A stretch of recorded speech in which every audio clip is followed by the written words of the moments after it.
Ladies and gentlemen, welcome to Christmas group chat. Whoa, you offended. Whoa. My bad. Okay, we're going to clear this up. Anand actually came with a disclaimer to make sure that none of us get in trouble and to make sure that everyone feels spoken to, heard, seen, and appreciated. So Anand was going to read that as soon as this intro is over. We got a hot episode. It's our last episode before the holiday. And we got a lot to talk about. I think the main, most exciting thing, you guys mentioned it a little bit, but I missed it. And there's more since last episode.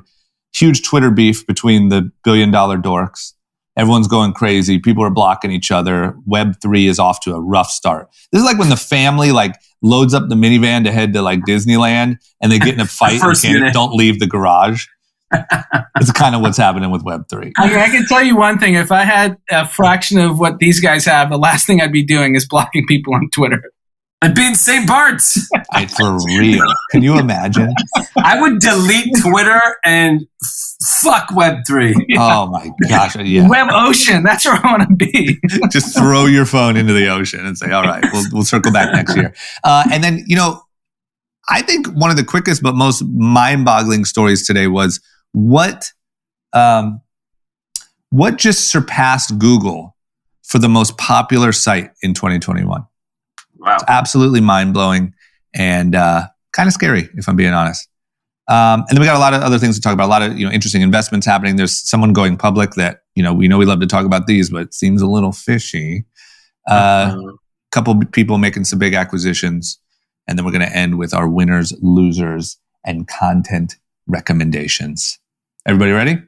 Yep. Let's go. Let's do it. Cash. Ladies and gentlemen, group chat. Cash. It's $1 trillion. Hot.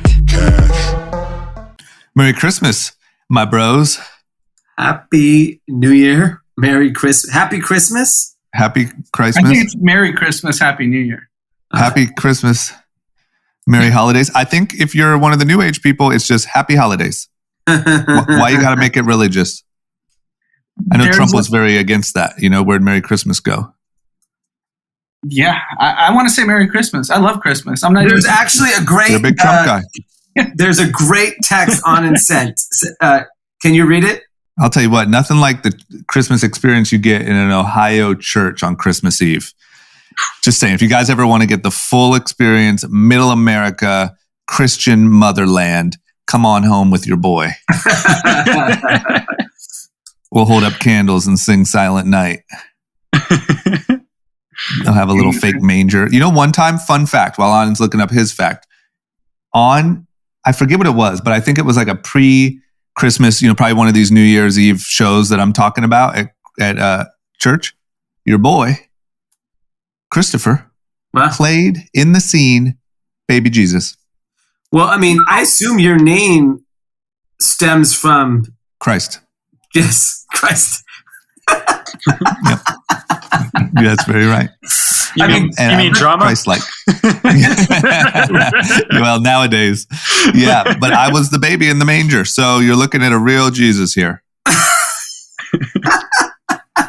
So whatever. So we don't need to read the exact thing. No, I'm almost there. How many texts do you get, popular guy? Jesus Christ! I get a million texts a day. Just you could ask me for a text from a month ago. It's on page 2. All right.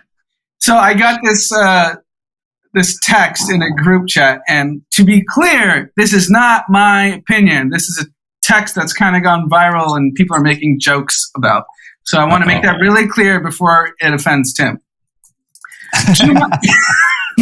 Okay, so here's how the text thread reads. It's, to my Democrat friends, please accept with no obligation, implied or explicit, my best wishes for an environmentally conscious, socially responsible, low-stress, non-addictive, gender-neutral celebration of the winter solstice holiday.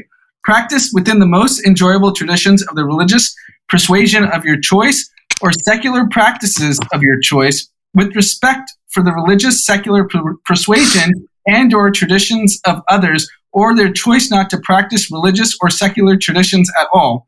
I also wish you a fiscally successful, personal fulfilling, and medically uncomplicated recognition of the onset of the generally accepted calendar year 2020, but not without due respect for the calendars of choice of other cultures.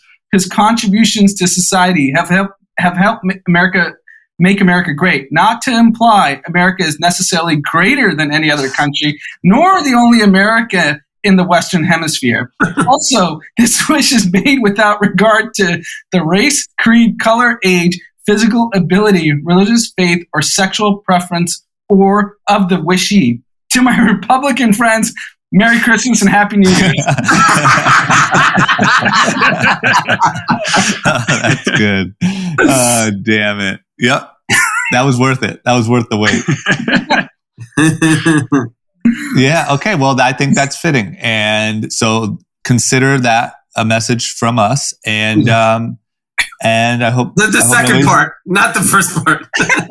Well, yeah, I hope everyone is, I hope we're not canceled and everyone gets the point. We wish holidays to both sides. Both sides. Both sides. Both sides. By the way, your boy Trump came out with a banger of an interview. I didn't listen to it yet, but it's getting a lot of press with Candace Owens. Wow. The big dynamic duo. I'm definitely he's going hard on. You know what's good for him though is he's going hard on vaccines. Like Candace was trying to push him. I saw a clip trying to push him to almost sort of denounce vaccines by way of denouncing mandates and masking for kids and just trying to kind of get like negative sentiment. And he was very steadfast on how good the vaccines are. So yeah, because I think he wants to take credit. I mean, he also caveats all of those statements with, I made the vaccine, I should get credit.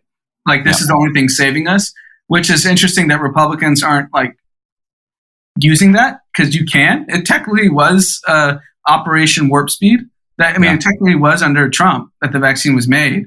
But Republicans prefer to just say anti-vax. It seems like a missed opportunity. Yeah, they might have to pivot on their business plan there. Yeah. Okay, let's talk about the real fight. Yeah, can we talk about some fun stuff? Yeah, so everyone's polarized, like being, you see the two different sides of Merry Christmas. Now there's two different sides of Web3. So what the fuck? I mean, Web3 just started. It's not even real yet. It's nothing but an idea, essentially, about how it's going to take over the world. And all the freaking leaders and rich guys and venture capitalists are already beefing over the damn thing. Web3 is a disaster. Web3 is a disaster before it even got off the ground. I mean, we talked about it a little on the last pod, but it escalated, I think, quite significantly since the last podcast. Yeah, what's going on? People are blocking people. So Jack Dorsey has gone full tilt. And Jack Dorsey has basically become like a decentralized maximalist, is what he basically is like embracing, that everything needs to be decentralized. So here's kind of like the broad take of where Jack Dorsey's coming from and who all the people he's fighting. So crypto is supposed to be decentralized by definition. That's the whole point of it. Yeah. But what's happened in crypto land is that there's a handful of venture capital firms and a handful of platforms that control the entire economy. So you have Andreessen Horowitz, you have Coinbase, you have OpenSea, you have all these centralized platforms that control the crypto economy, even Binance, that's centralized, that control the crypto economy. Yet the promise of crypto was it's this decentralized world for the people. So the spirit of Jack Dorsey's argument was basically like, this isn't what crypto is. This is just VCs and investors making a ton of money and corporations, and crypto's promise was something different. I get that. But then it turned into the best petty, like, I'm hundreds of billions of dollars, all these people beef. And they started fighting like 12-year-olds, maybe 5-year-olds. Maybe this is what goes on at dom school. Like you steal someone's toy and like, No, it doesn't actually. They actually know how to conflict resolution. Like they don't do this. Yeah. So, even they don't do this. So 5-year-olds. I also saw, did you see that Tyler and Cameron Winklevoss are also in it? Yeah. So basically, Jack Dorsey went full tilt on Andreessen Horowitz. That was his main target. and it was Chris Dixon, and he didn't even mention Mark Andreessen, and he was going after them because, I mean, it's public data. Andreessen Horowitz is the biggest crypto investor, period, full stop, of the last decade. And he's basically like, Web3 is owned by Andreessen Horowitz. And then Mark Andreessen blocked Jack, and Jack tweeted, I guess I've been banned from Web3 as like a quip, like Andreessen Horowitz owns Web3. Yeah. And it's gone to, Jack has unfollowed Brian Armstrong from Coinbase and another series of like big crypto folks because he's on this new mission, which I understand in spirit, but bro, you ran Twitter like a few months ago, which is like as centralized and flawed of a product that we've ever seen. Yeah. Yeah, as long as you forgot everyone about that. As everyone, I agree. I just think this idea that crypto is decentralized is bullshit because everyone's raising money to make these projects, and they're raising money from venture. They're not raising money from the people. Like, none of these coin offerings are giving the average person access. None of these projects are giving the average person access. They're being funded by all of the normal top tier VCs. And so there was a chart that Anand shared in our group chat of allocation of public blockchains. So there's 4 kind of compartments to it: public sale, community allocations. So this is like people in the ecosystem, insiders, which includes all team, company, and VCs, and then finally foundations that are given for grants to help further the cause. So like Ethereum is like 80% or almost 80% was public sale when it launched. So that's an important milestone to note because I think we have to like really make that distinction. Ethereum was launched in 2016.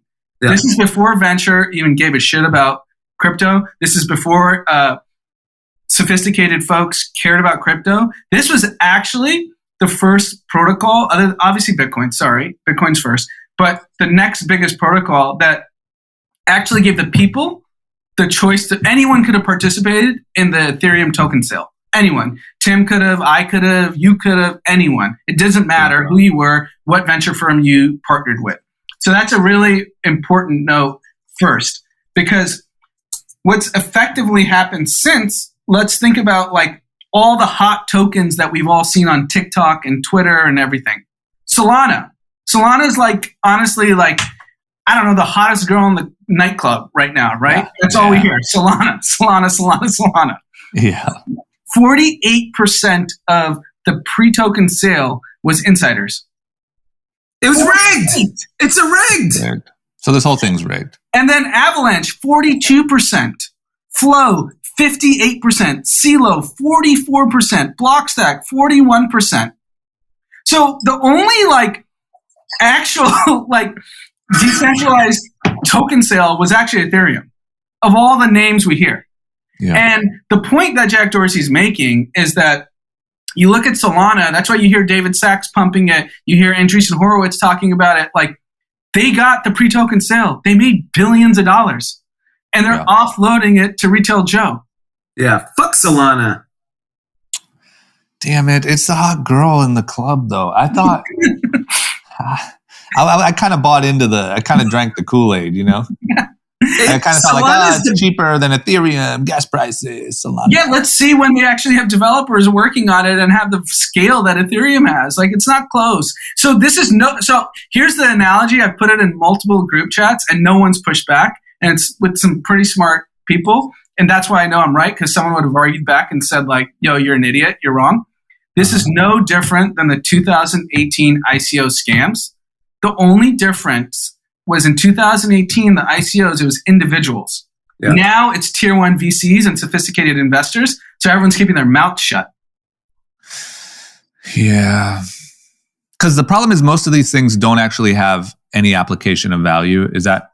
Yeah, ultimately, in 5 years, they probably won't. I'm not saying Solana won't. Maybe all the developers leave Ethereum and go to Solana. I could be wrong. But it's not overtaking Ethereum, and anyone thinks that is an idiot. And either way, what we're saying is even then, it's still owned by so many insiders. It's not truly, It's basically like early investors that made a killing. You heard in the All In, David Sachs made $1 billion. Shamat said he made $1 billion. Everyone made $1 billion. Yeah, everyone made $1 billion, and no one even knows what it is. Just like I did on Robinhood. Yeah, exactly. I thought they were on their Coinbase app, just like I was.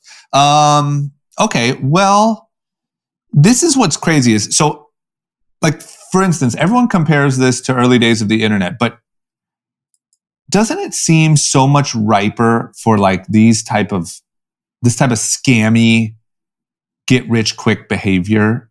I'm not saying it's not early days internet. I'm not saying that that's also not true, but like it's so clouded with all of this, like this shit that the beef is over. Yeah. Right? It just feels so messy. And I think the problem is now like everyone believes that they are ultra passionate, ultra excited, about like what they're building. And so everyone thinks they're an evangelist. Like we talked about what Chris Dixon, who's a A16 and partner, the way he was talking about it, and Jack Dorsey said, "You're not Gandhi." Reference, like, you just made like $10 billion. Like, relax. At the end of the day, like everyone feels like when you're in your own little bubble, everyone's gassing you up that you're doing something very special and you're changing the world. At the end of the day, like even NFTs and Decentraland and Metaverse and all this is just about money. It is not about bringing opportunities to everyone in the world. You know what? If that just so happens to happen. Hold on. If that just so happens to be a function of all of this, that's amazing. There are very few people on earth that are in crypto talking about, I want to bring opportunities to everyone in the world. That is bullshit. So I will say there's one exception that's been done at scale, and that's Axie Infinity. Like there are Filipino people that were hourly wage workers that are making more money. That wasn't the intention. Those guys wanted to create a game to make money, and an unintended consequence. No, I think it was an intended consequence. Is basically you get all these people that weren't making much money in their hourly wages. They can make more money playing the game, and we can make money off of them. I get that dynamic, but it actually works. That the play to earn games works in third world countries. Yeah. But don't you think that like naturally, like not to get to whatever the fuck you want to call it here, but naturally like there's going to be a small group of people that are just smarter and better educated and better connected and have better resources that are always going to gobble up, the majority of this thing. Like in order for it to truly be decentralized, all of these guys would have to pass on a clear money-making opportunity that they see right in front of them in order to let it go to the people instead, which I feel like just isn't like human nature. Like we're dealing with like a human nature problem here. Yeah, and you're also dealing with funds that have obligations, fiduciary obligations to make as much money as they can. So by default, they can't do that. So, that's fine. Then don't talk like you're on some fucking crusade. Like, it's annoying and it's condescending. It's just shut up. It's good marketing though. I think it's literally like a corporation that, talks about their philanthropy and we're here to make the world a better place. But like, that's not actually what you're doing. But the thing that got me too, tell me if I'm just seeing this wrong too, is it felt to me like Jack Dorsey has become this like for the people, decentralized fucking Buddhist guy with his beard. Yet he literally just left a platform that was arguably for the people, but got sort of corrupted by, and sort of even said in one of those threads, like, we had business, whatever, our priorities were being a corporation, not the people. Like you just literally left being that guy. Yeah. You just left taking something that offered free speech to billions of people potentially, but you admitted that you were forced to follow corporate interests, and therefore it's really messy and kind of getting fucked up right now. But now all of a sudden you're for the people, and that won't happen again. How can this happen again? Yeah, of course. And remember his bullshit apology tour that we made fun of, like on numerous episodes? Yeah. I mean, he just gave up and left. Like it was just too much to handle, and he left. How did you can't tell me that in the early days he wasn't talking about how Twitter would be so amazing because it would give every person a voice and give blah blah blah, and that's what he thought it would be, and then it became corporate driven. How are you not going to let the same thing happen? Or is he just so rich that maybe he thinks it doesn't matter now? Look, he's not directly first of all, he's a Bitcoin guy. So he's a Bitcoin maximalist. Yeah, he believes in Bitcoin, and you can't control that. He can own as much as he wants to own. Maybe he owns a few $1 billion of Bitcoin. I think in principle he's absolutely right what he's saying. I think attacking everyone usually doesn't get you good results. These people, anytime there's a way to make money, people figure it out and they scale it. That's it. It doesn't matter what it is. Everyone always joins the party. If one person's making money, then everyone's making money. That's just how it works. Yeah. So crypto and Web3, think about it. Every big company on earth is fucking Web3 right now. Yeah. So to be pretty crystal clear, Web3 for it to exist at scale means you have to destroy, you have to reallocate $30 trillion of economy. Which will never happen. It just won't happen. I think in the crossover, some people will get rich that wouldn't have before. There will be the web, that will definitely happen. But we're already seeing, Web3 hasn't even left the station yet. And we're already seeing people argue over money going right back to the same people who made the money on Web 2. Yeah.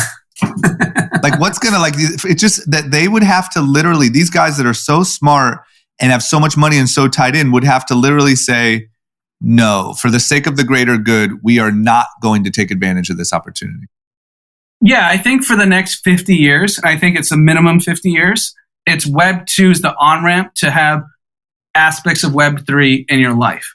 And this is why, I'm speaking my own book, why I think Coinbase is such an incredible company, because I don't know if you've messed around with MetaMask or you've bought NFTs or you've done any DeFi stuff. It's fairly complex. And to basically learn all that and feel like you're secure is pretty tough.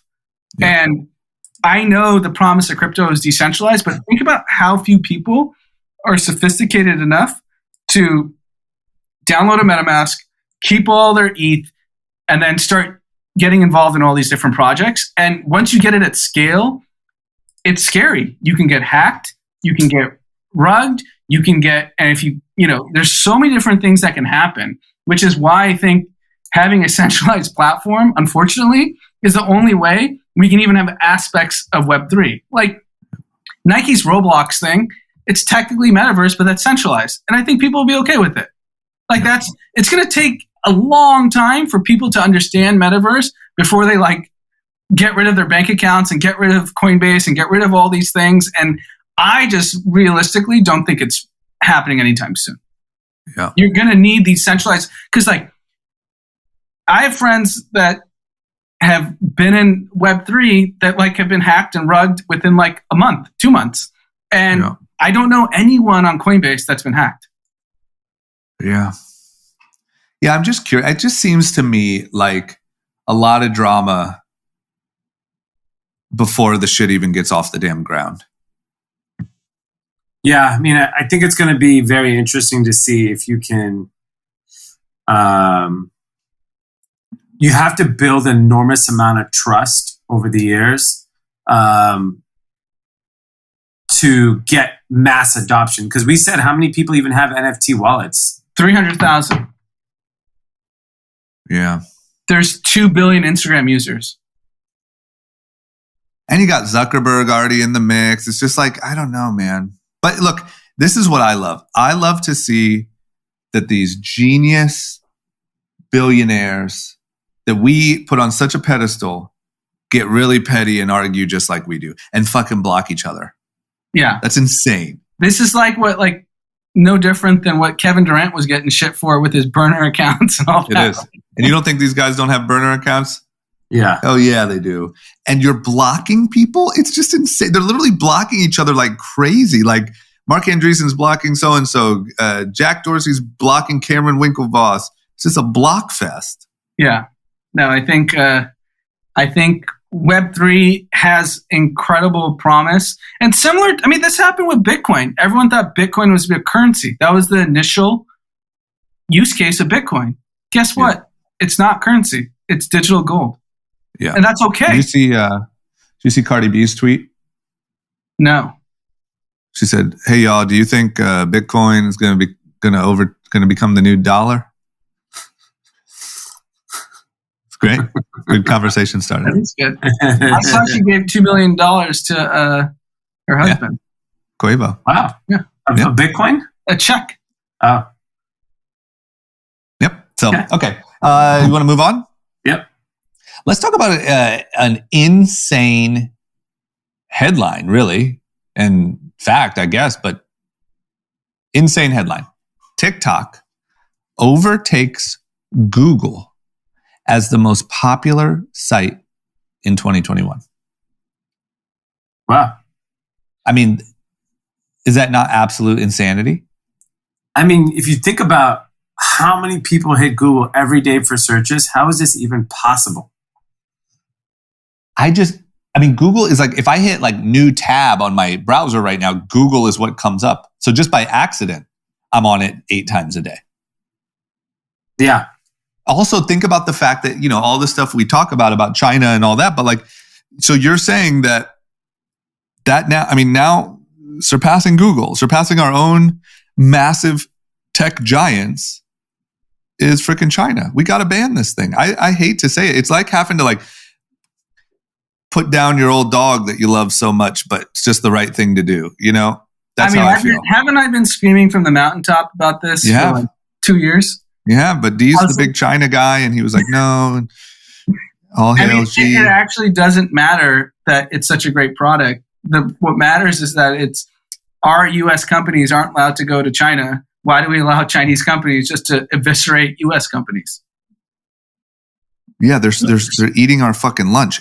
So Overtakes Google? Like, Google's a $2 trillion company, right? So that's eating into U.S. employees' salaries, stock options, all of it, right? Yeah. Yeah, everything. But how do we know that? How do we know their actual traffic? Isn't that? You can scrape that. There's enough. Is this just U.S.? It's from Cloudflare. That's who provided. Cloudflare found that TikTok, which ranked 7th to number 1 Google in 2020, got a little help from the pandemic, boosting the app to the top spot this year. So Cloudflare, it's like that company's providing that, and took over. Outranked Google.com, which includes maps, translate photos, flights, books, news, all of it. That makes no sense. Because think about Google Maps. You're just like running Google Maps in your car. Yeah, isn't it like in the background? I feel like Google Maps is tracking me everywhere. Yeah.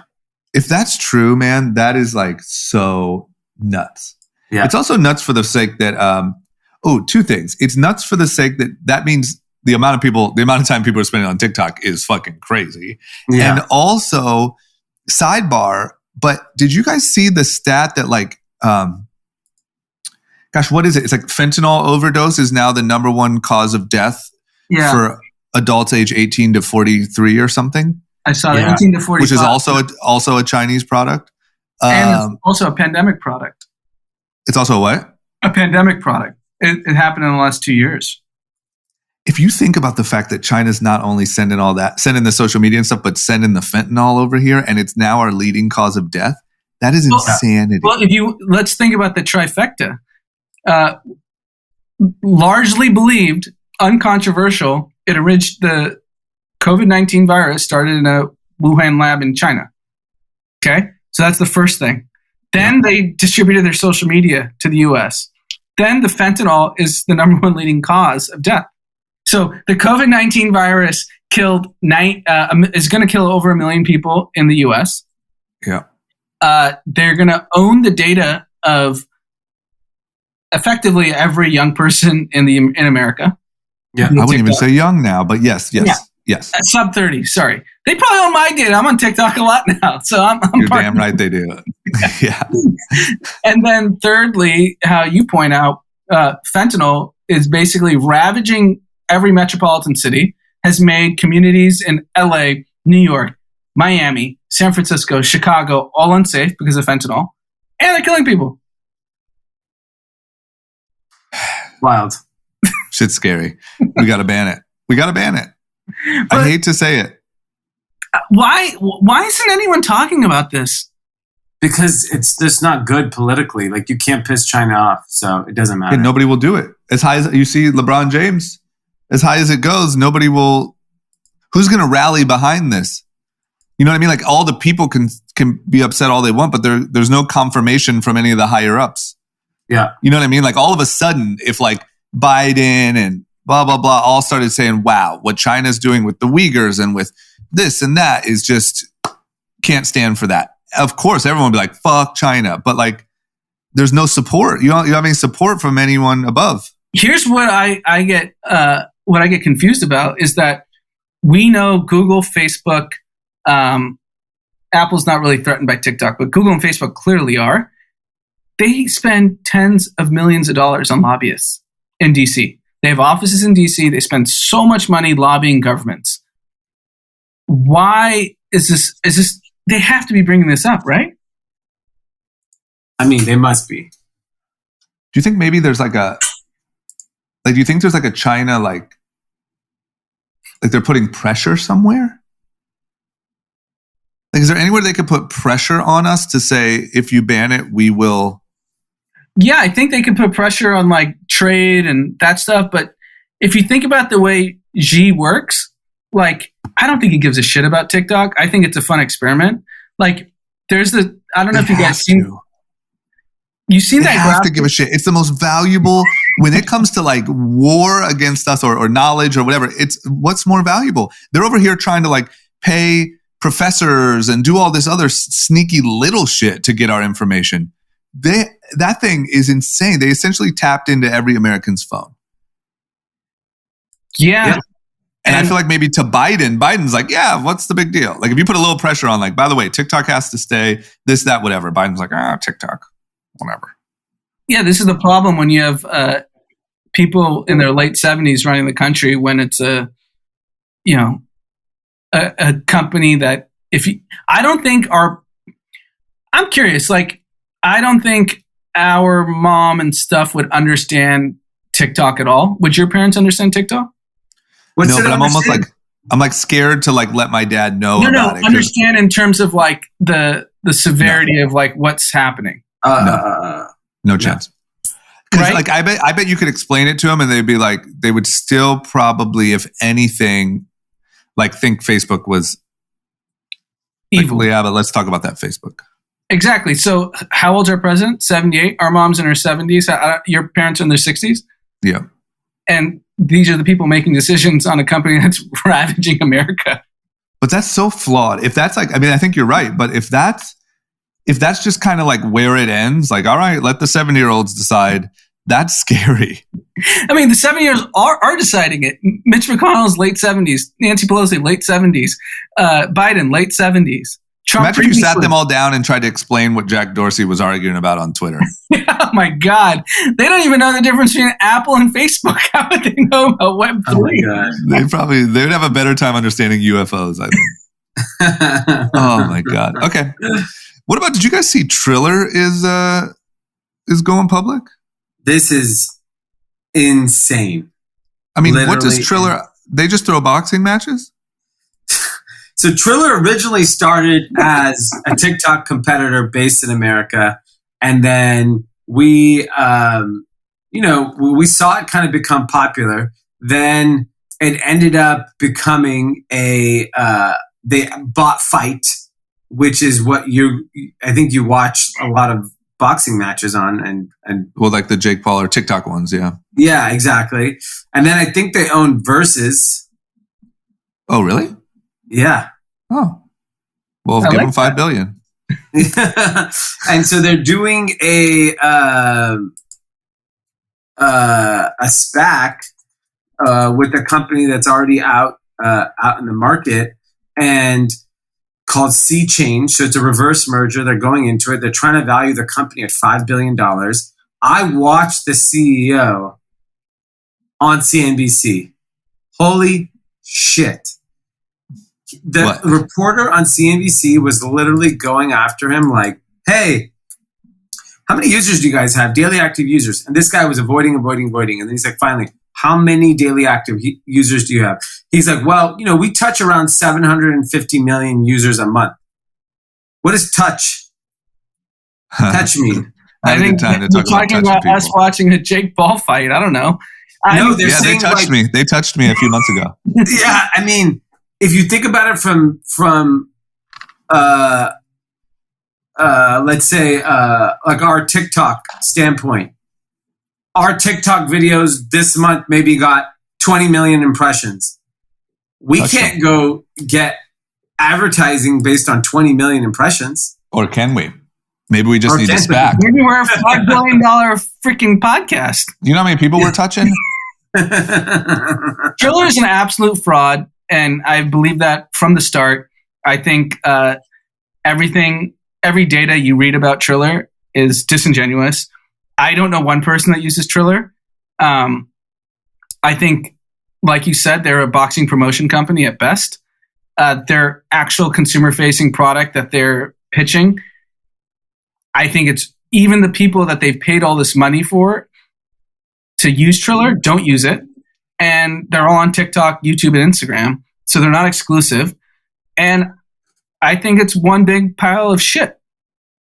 So how is this going to is this going to happen? I think it probably will happen. And it's like everything that's happening. There's a whole article that just came out on like just IPO market in general. Basically, everything is somehow getting out, and then it struggles post-public. Like everything from Figs to Rent the Runway to Allbirds to Sweetgreen. So like they get out. Somehow this shit gets out. So Ryan Kavanaugh is the guy behind Triller. He's like the one that's really pushing this. Yeah. His story's nuts. If people don't know who he is, I mean, he used to run Relativity Media, which was like this huge Hollywood studio, went bankrupt, basically disappeared. And now like, who gave him all this money to go do this? This is nuts. Where does he have all this money? He raised a bunch of money? Yeah. Like it just shows you like, it doesn't matter who you are, what your background is.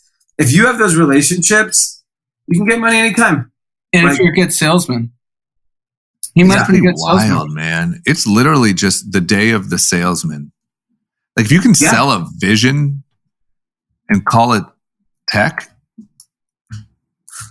Yeah, I mean, if Triller wants to pay us, $100,000 a month, I'll stop calling it a fraud. I'm looking this guy up.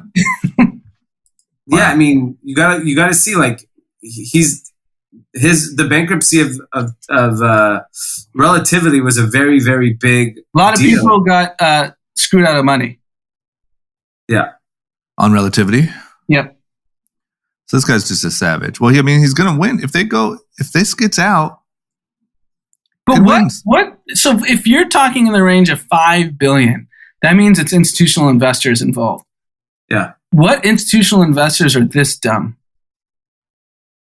Well, you'll see a list pretty soon. Because I'm also curious. I mean, this just... Do you know anyone who uses Triller? Am I out of touch? No, you're not out of touch. Not only are you not out of touch, but like I feel like even through all the boxing shit, like I don't remember exactly, so I don't want to try to like guess it and get it so wrong. But like, but fuck it, I'm gonna do exactly that. Something where like Dana White was like outing them for how shady they were and how bad their business was. I thought like Jake Paul or somebody kind of talked about just how much of a clusterfuck it all was. So even like the YouTube boxing shit it's not like they just like have that on lock and there's a plan and, like we're going to take over YouTube boxing. There's a huge growth thing for there. Like all I've ever heard about them was that it was shady. Was the Bryce Hall fight Triller? It was, wasn't it? Yeah. Then no one got paid. No, I don't think it was. It was Social Gloves. Oh, okay. It was something else because I remember like guys. Yeah. I have the Fight app and I remember it didn't work. You had to like go to some weird website. LiveX Live. Okay. That's the fight no one got paid. Yep. So yeah. I mean, Triller, if this consummates, if you see any names that are involved in this transaction, just know they're very bad investors. Okay, that's fun. That'll be fun to watch. Watch some people get consummated. Okay, what about, speaking of investing, Crocs bought Hey Dude. Yeah. Which, did you guys, am I out of the loop here? Did you guys know what Hey Dude is? I've never heard of Hey Dude in my whole life. Okay, good. And I've literally been in shoes for a very long time. Okay, well, here's another great example. There's zero chance I would have. Exactly, same. So Hey Dude is a footwear brand, and Crocs just bought them for $2.5 billion. So maybe Triller's cheap.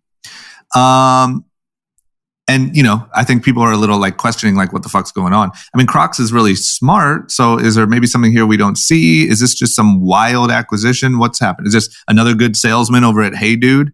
Yeah, I mean, I think the Hey Dude guy is a really good salesman. So they're an Italian company manufacturing China. It looks like it's like basically a bunch of slip-ons. I'll send a link along in the chat right now. I mean, when you look at these shoes, you're going to be like, what dude wears these? Hey, dude. That's what people say when you wear them. Hey, dude, why are you wearing those fucking shoes? Hey, dude. Take those off. Hey, dude did $570 million in 2021. Yeah. They're forecasted to do between $700 and $750 million in 2022. So as long as those numbers aren't fraud, which we can't certainly say anymore when we get numbers reported, like what's fraud and what's not. Yeah. $2 billion seems like a reasonable price. Well, here's the problem. Where are they selling these? The price of Crocs stock dropped, and Crocs has been absolutely on fire as a brand and as a company. Has this $7 billion market cap. The stock went down 10% today, 11%. 13. There you go. Even 13%. So you said $7 billion. So they lost so much. $1 billion. Where are these being sold? How much did you say they do in sales? 590 million. 70 million. Yeah. 70 million. So that means it's cost them $3.5 billion today. Yeah. 3.5. And so Crocs is trying to say expects huge growth and significant free cash flow. I don't see the synergies with Crocs buying this business, and neither does Wall Street. And they took on a bit of debt to do this deal. I just don't understand. Like, if you're Crocs, just make these fucking shoes if this is the category you want to be in.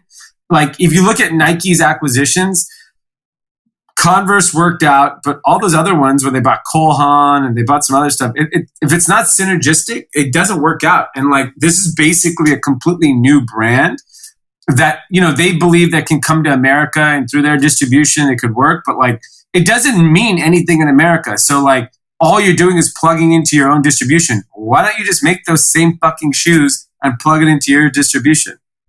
Makes no sense. This deal makes no sense to me.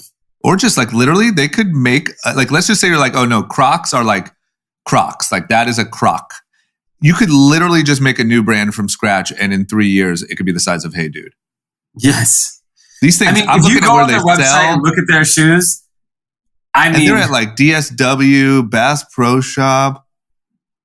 Oh, Hey Dude? Yeah, Pelt's Shoes, Public Land, Dillard's. So is this like the Vineyard Vines guy wears Hey Dude?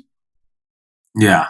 I almost feel like are we just coastal elites not like understanding the middle of the country?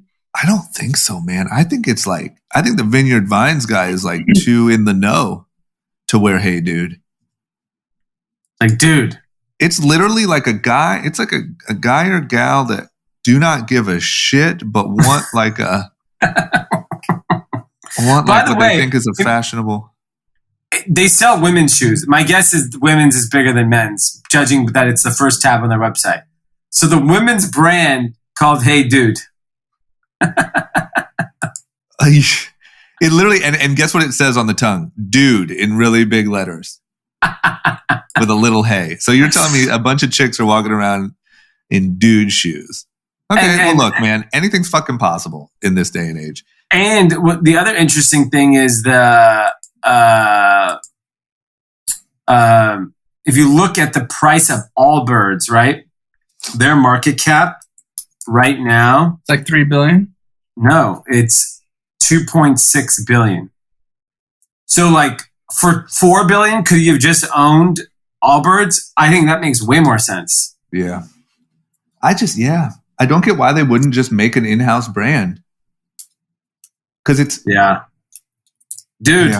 Yeah, dude. Hey, dude. But Crocs has also had, weren't they like scorching hot, then they crashed, and then they became scorching hot again? Yeah. So maybe there's like... hot as ever right now, though. It's like, it seems like a move out of fear, because they're like, we've been hot before, and everything came crashing down. Yeah, so we need to put some safety in. Hey, dude. Hey, dude, we're not hot anymore. Oh my God. Okay, you want to talk about a much more reasonable investment? Sean Puffy Combs has bought back Sean John out of bankruptcy for $7.5 million. I like that. Conservative. I like it. Keep it easy. You can make money on that, Sean. Yeah, I mean, Sean John is an easy $50 million business tomorrow, profitable, just with the off-price retailers and Kohl's. And plus retro's hot. You could probably make that thing pop off on TikTok. Yeah, I like it. You're seeing brands like Von Dutch pop up again and Ed Hardy pop up again. Sean John was so big. And Puff is still relevant, enough. Like, he still also has a big influence on this generation of music. Like 7.5 million, he could do that easy. So I actually don't know the legality of it. When you buy something out of bankruptcy, are the liabilities gone? So he's just buying the IP? Yeah. So it's a steal. Yeah. Especially, it would only be a steal if he bought it. That's the point. Yeah. Correct. Agreed. Or if he was involved somehow. Yeah, so this could easily be like a resurgence like we saw with Champion, like brand from like 10 years ago. You can see this at PacSun. If he does a good enough job, that thing could be on the front table. Yeah, why not? Make a hot collection, get it on the right people. He could totally do it. Plus, he's still, like I said, I think for the most part, like most young rappers and stuff still really like idolize him. He has a lot of like influence. Yeah. Absolutely. I mean, we've been to the house. We saw who was relevant there. really quickly. Yeah, me and Drama hung out at Puff's house in Miami. We hung out at the house. You put all of them in Sean John, and tomorrow that's the hottest brand in the world. It was just me, Drama, Amanda, Drake, Anthony, and Puff. No big deal. Aubrey. I call him Aubrey. A small get together. Just a little barbecue. Shindig. Just a little shindig. Okay, last story is Spider-Man. Holy fucking cow. Yeah. This shit. Do you guys watch Spider-Man? No. What's the last Spider-Man you watched? We went to the premiere. We watched it. Oh, this is a different one. I know, yeah, but I left. I left before it started. But you when's the last? Okay, other than the premiere, because we were invited there. We just, we had to, walk the red carpet. The demand was too high. Obligation. Yeah, the PR people were tripping. We got to do our obligations. But other than like on your own time, when is the last Spider-Man you've watched? The Tobey Maguire one. Yeah. What was that? Late 2000s? Probably easily. Okay, so we're missing out because Spider-Man No Way Home is on pace to be the first and only $1 billion movie of 2021. I saw it all over social media. I saw people dressing up, people going to get their popcorn. They have a full Spider-Man outfit on. We're blowing it. I don't know. This thing's the hottest thing in the world. So I heard, I haven't seen it obviously, but I heard why it was special is because they brought the other Spider-Mans back. So like Tom Holland, who's the current Spider-Man, they brought Toby. Toby's in it. Apparently, so they have like 18 Spider-Mans? I don't know the exact. There's just spiders everywhere. Spider-Men.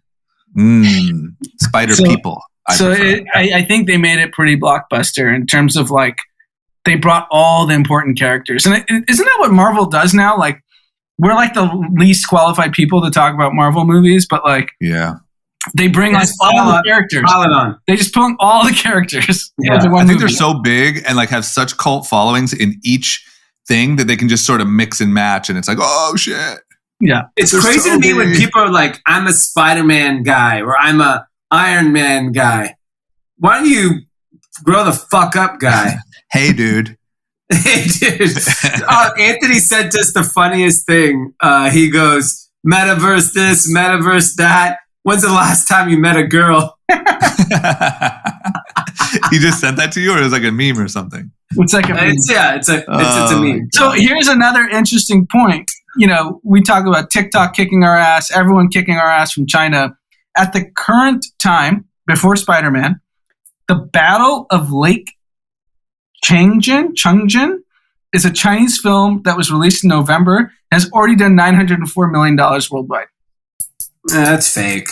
What's that? That's a Chinese movie? Yeah. I'm not buying it.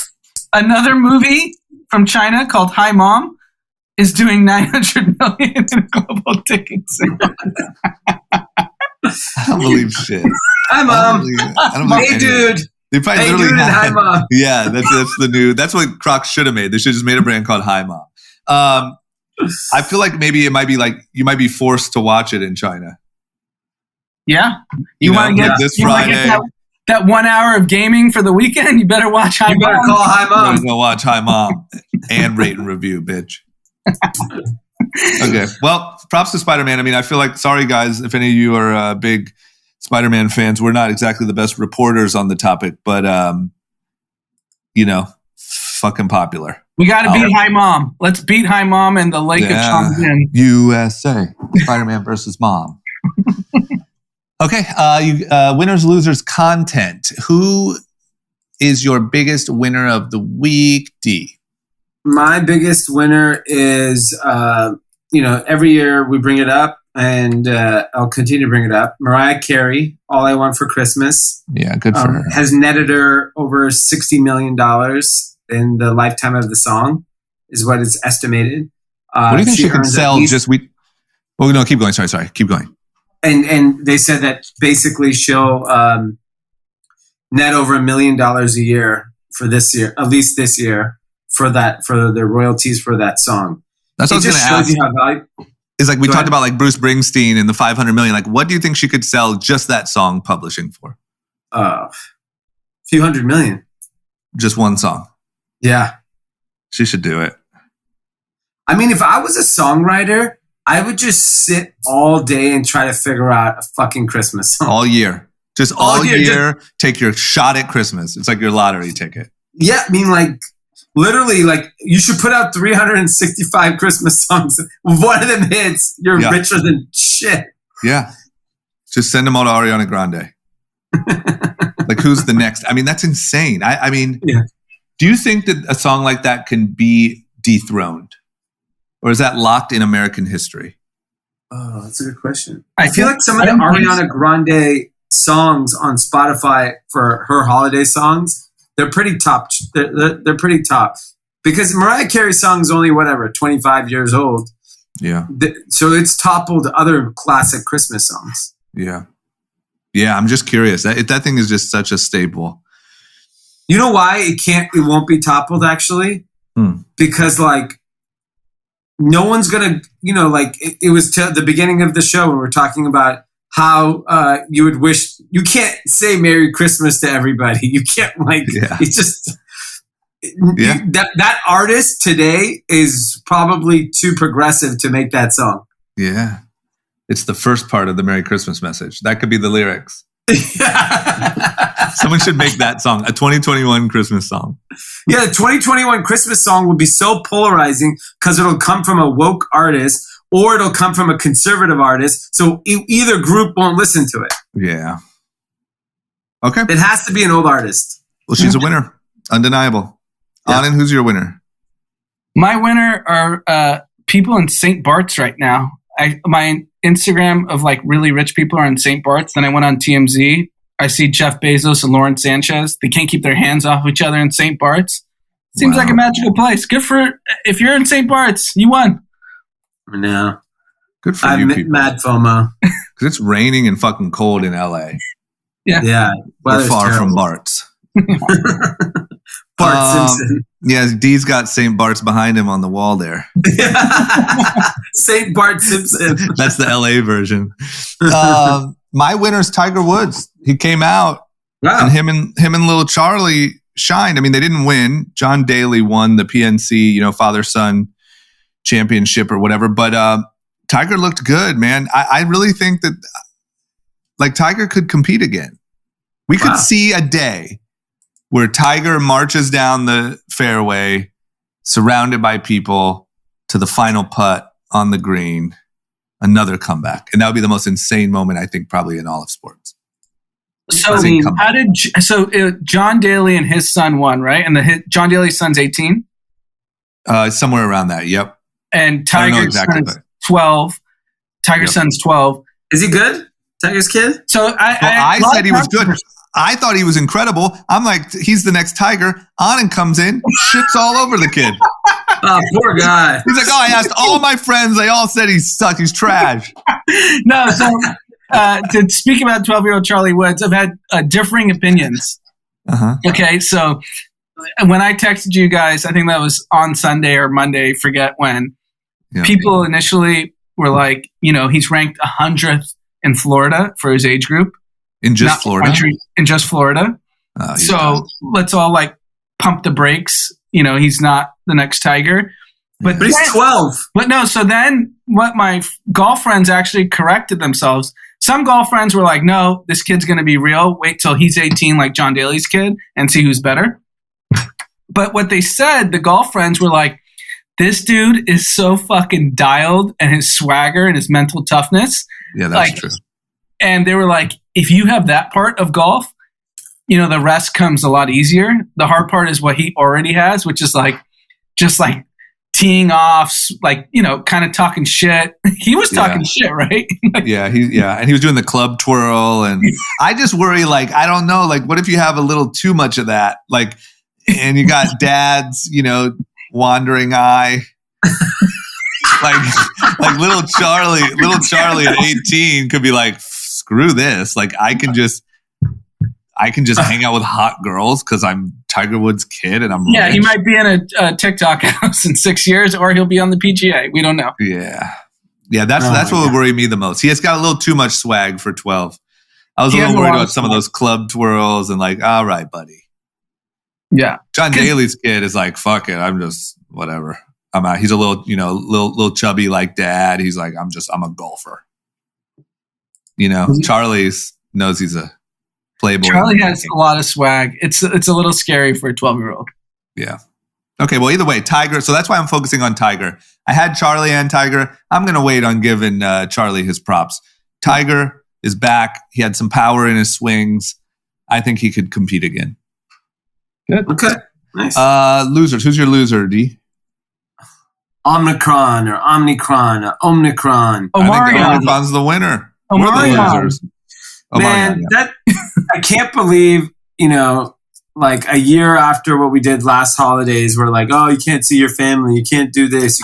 We're back to normal. I've gone out to dinner every night this week, and every place I've gone, they're like, we have no staff. Like, go order it over the Corey. Just head down to the kitchen and scream. Yeah.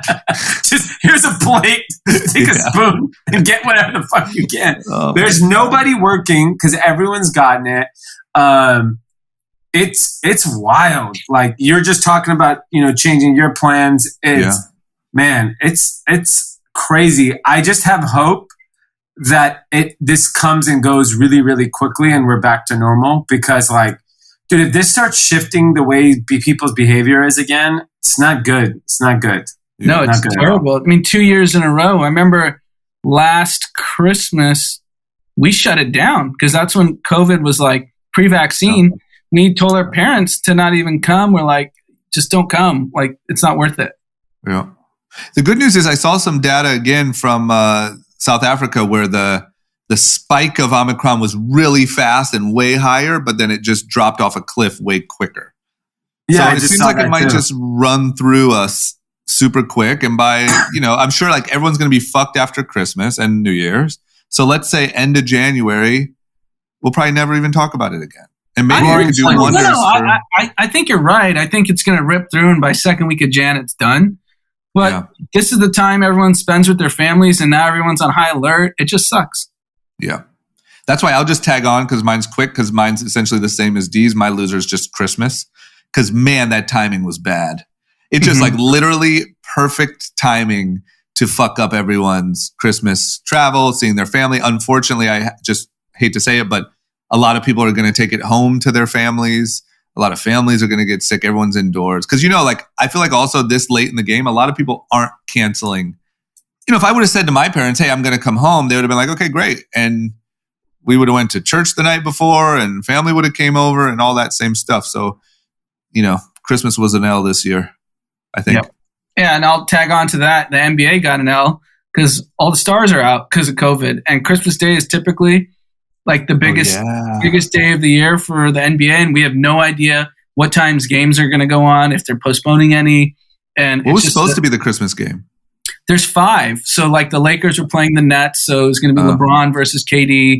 I think Steph was playing the Suns. So Chris Paul, Steph Curry. It's always the biggest day. Yeah, it's the most, like, as an NBA fan, it's like outside the playoffs, it's the most fun day of the year. Yeah. And it just got decimated. Okay, L's for everybody. Content recommendations, D? Emily in Paris season 2 is back. Oh, man, it's so funny because my girlfriend literally was just as excited about the same thing. I mean, it's a big deal. Is it? Yeah. Okay. Is season 2? Yeah. Have you started binging yet, or? No, I'll wait to watch with my wife. How many episodes you got? Like 8, 10? Probably 8, 10. They're quick episodes. Good for you. Emily comes and goes. She's tricky, that Emily. Yeah. She's fast, in and out. Okay, well, I'm happy for both you and all the women out there that love that show. Anand? Content, since the NBA is like shutting everything down, we got the NFL this weekend. We've got 2 great games this Saturday. Yeah, they don't give a fuck. Yeah, the Packers are playing the Browns, and I think the Colts are playing.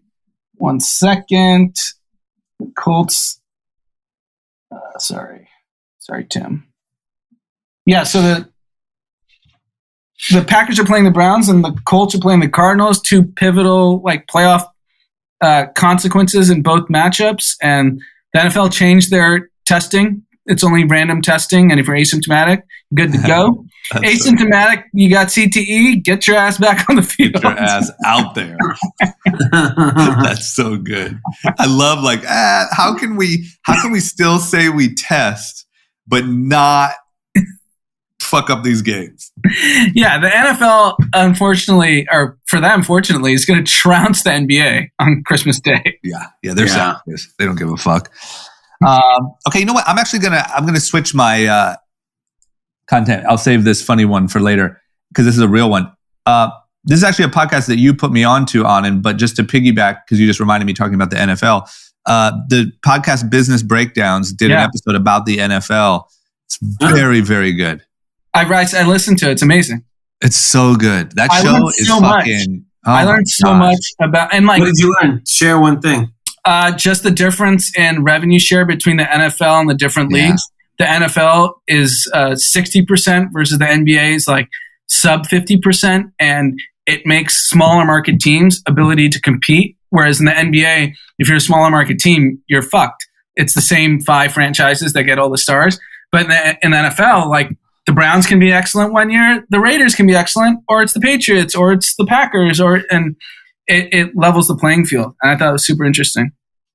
I also learned a lot about where the breakup is between what's a league profit and what's a team profit and expense, like where the handoff is between expenses and revenue, and how people some teams collect mostly like the league payout, and other teams like the Cowboys collect a lot more on top of their own income. But it's just, man, that show, I wish I had that show when I was 18. Yeah, and that's also like a great point to any young person that can't afford a great education or go to college because they don't want to get in debt. Like all the information's there and it's better. It's free. Yeah, it is so good. Okay, so that's my content. Okay, guys, happy. Just congratulations to everyone. Congratulations on a long weekend. Thank you. You can revert back to my original message, depending on. Just plug that in here as a disclaimer. Who you resonate with. Everyone have an incredible holiday. Have a great long weekend. Don't be sketchy around old folks. If you're thinking about going and seeing grandma, you're a little fast and loose out there in the streets. Maybe just hold off this year. Don't take that home to granny. Yeah, come on. That's all we got. When are we back? Are we back? When are we back recording? Tuesday? Thursday? Tuesday I can do. Yeah. Okay. Well, I'm here. So everyone enjoy it, and we will talk to you very, very soon. Merry congratulations.